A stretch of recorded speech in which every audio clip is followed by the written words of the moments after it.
trust you.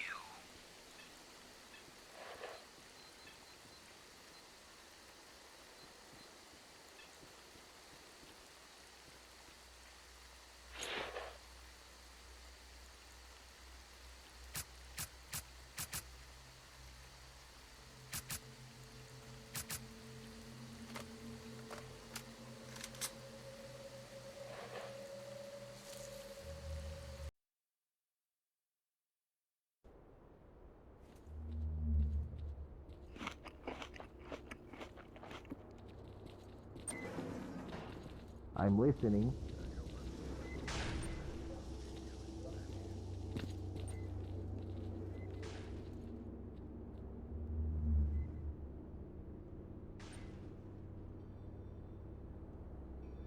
What's your business here? See you again sometime, stalker.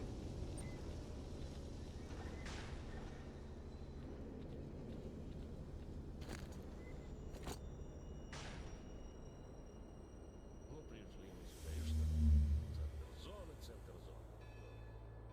Артефактов кот наплакал, а нечисти всякой мне и на прежнем месте. Вот так вот хватает.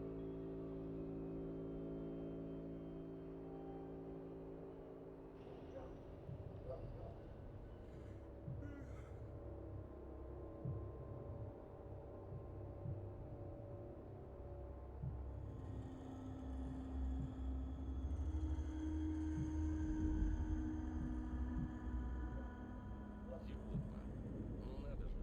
Вчера Припять видел. Вот так вот, своими глазами. Сказал бы кто месяц назад, ни за что б не поверил.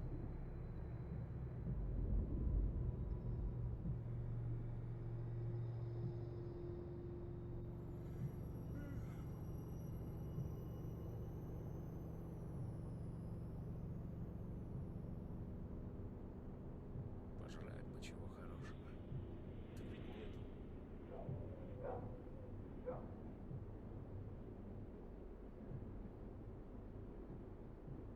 Не учатся ничего некоторые. Учиться, блин, не хотят. Кино американского насмотрелись или крышу срывает от жадности. Ты ему правильно, блин, тебе про хабар. Ни о чем думать не хотят, кроме бабок.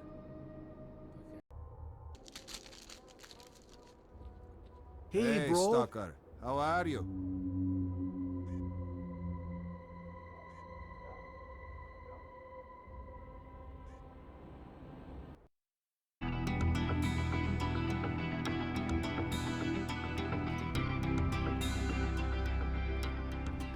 As a reward for successfully completing his investigation, s.t.a.l.k.e.r was offered a promotion to colonel and the position of mission coordinator.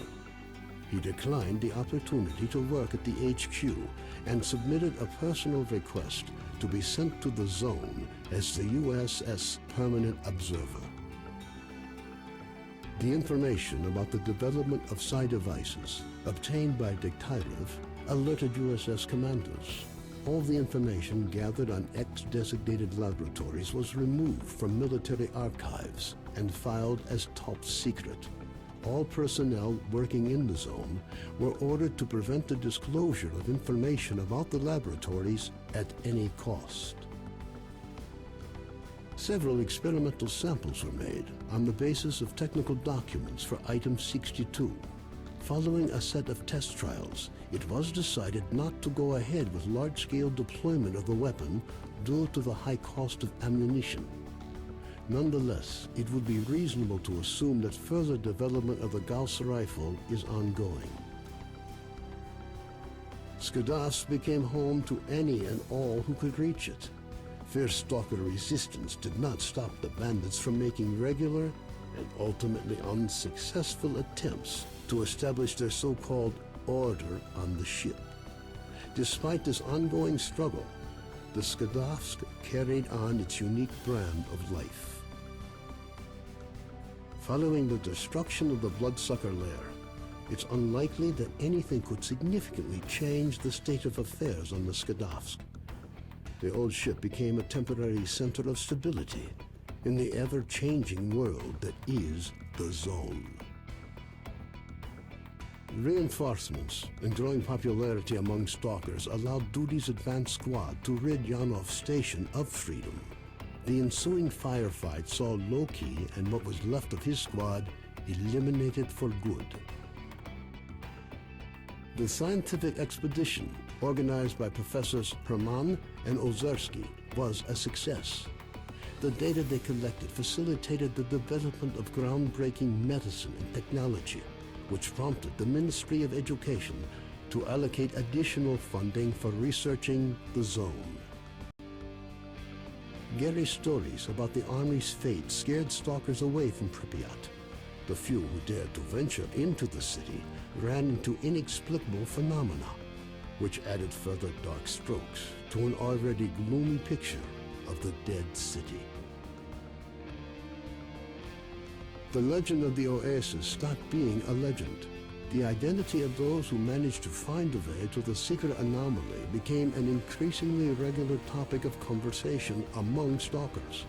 Despite this, the number of adventurers trying to find it remained high, something the bandits were quick to take advantage of, with constant offers to lead stalkers to the Oasis, which usually ended in muggings at a safe distance from stalker camps.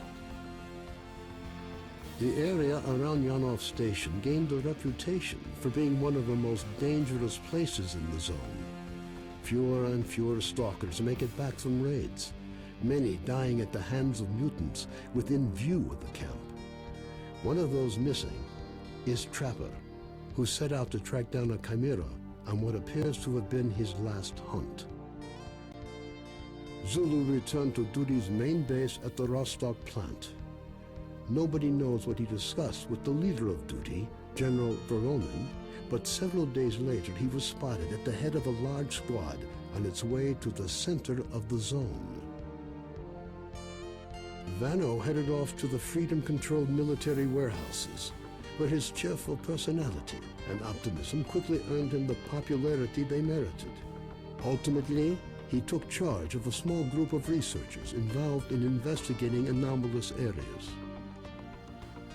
A new group appeared in the zone.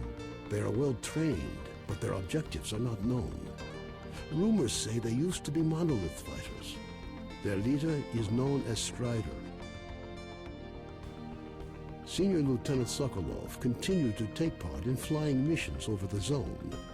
During one such recon flight over Limansk, his aircraft was shot down by mercenaries. 2 weeks later, he was picked up by a patrol near the cordon. Within a month of his rescue, Sokolov had left the Air Force, joining a civil airline instead. A group of stalkers was forced to seek shelter on Noah's old barge during a particularly powerful emission. When the barge was attacked by a horde of snorks afterwards, stalkers were forced to concede that the barge was as good a defense against mutants as anything they'd seen. Even more astonishing was a litter of pseudo-dog puppies that Noah himself led into battle against the snorks. Having found out about his friend's fates, Cardin gave up dreams of a stalker career. Having overcome his alcoholism, he moved to Yanov, where he partnered up with Nitro to set up a full-service repair shop. Both technicians gladly devote all their spare time to building a vehicle that could operate in the zone. Stark passed on the information he obtained on his trip to the Chernobyl NPP to the USS commanders. This prompted the government to create a scientific institute for research of the Chernobyl anomalous area. s.t.a.l.k.e.r took up the position of chief scientific consultant to the institute. When Colonel Kowalski, commander of the Stingray Group, returned from the zone, he was forced to explain the reasons for the failure of Operation Fairway. Following a dragged-out investigation and the brass's failed attempt to make him the fall guy, the colonel was finally given an honorable discharge.